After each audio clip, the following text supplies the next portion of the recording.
They say the book does not want to be understood, it tolerates being seen, it allows itself to be touched, but to be read, that is another matter. This is what the old librarian said on the night the manuscript chose its next keeper, long before. It was called the Voynich manuscript, before scholars argued, and machines failed and languages bent themselves into knots. The book lived in a monastery that no longer appears on maps.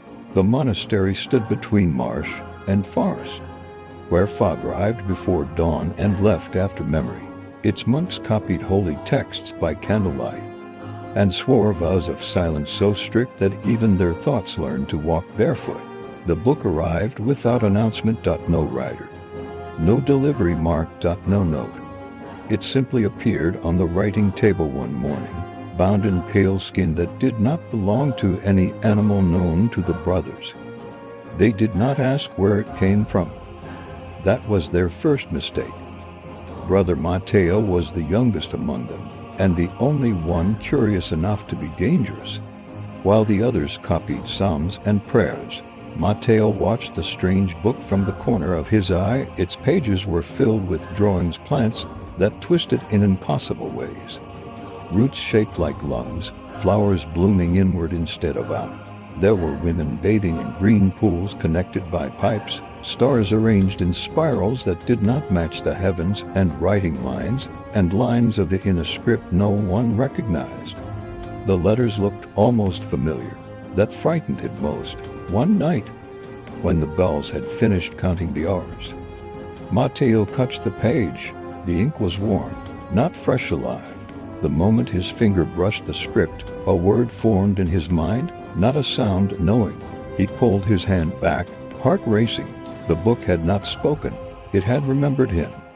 Over the weeks that followed, Matteo began to dream in shapes, roots growing into his chest, stars rotating behind his eyes, water flowing through his veins in careful, deliberate puffs.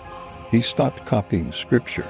He began sketching plants he had never seen, symbols that made his head ache when he tried to explain them. The abbot noticed.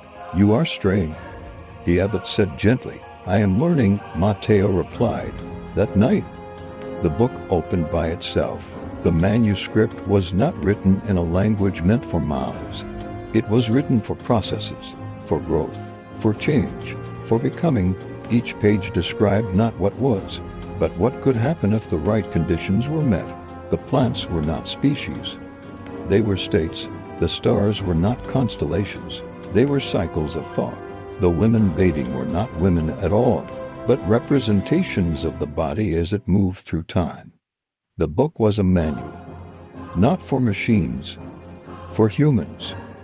Matteo understood this on the night the ink shifted under his gaze, rearranging itself slightly, as if adjusting to his level of comprehension.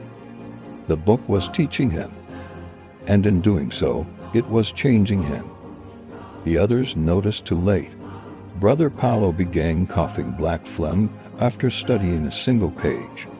Brother Anselm lost the ability to sleep, his eyes open, unblinking, as if reading something no one else could see. One monk walked into the marsh and did not sing. The abbot ordered the book locked away. But books like this do not respect locks. When the monastery burned, no one knows how the fire began. Matteo did not flee. He carried the manuscript into the forest as the bells melted and the walls collapsed inward like dying lungs. The book grew heavier with every step, not with weight, with accumulation.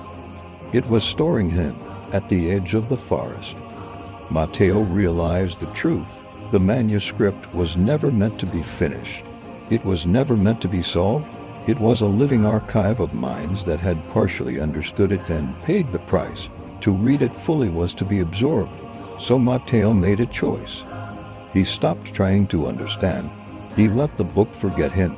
The manuscript slipped from his hands and closed itself, patient once more. Matteo walked away, older than his years, emptied and intact. The forest swallowed the rest. Centuries passed.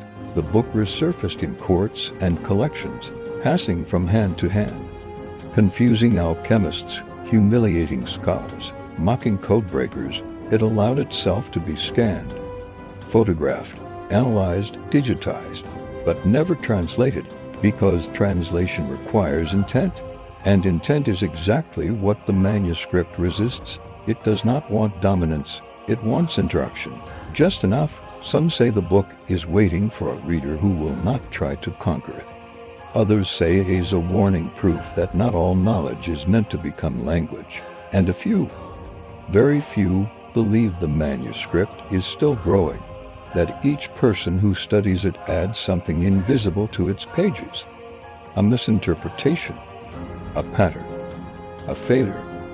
And that one day, when the conditions are right, the book will open itself again, not to be read, but to be continued. Because the Voynich manuscript is not a mystery. It is a conversation. And it has been waiting a very long time for the right silence.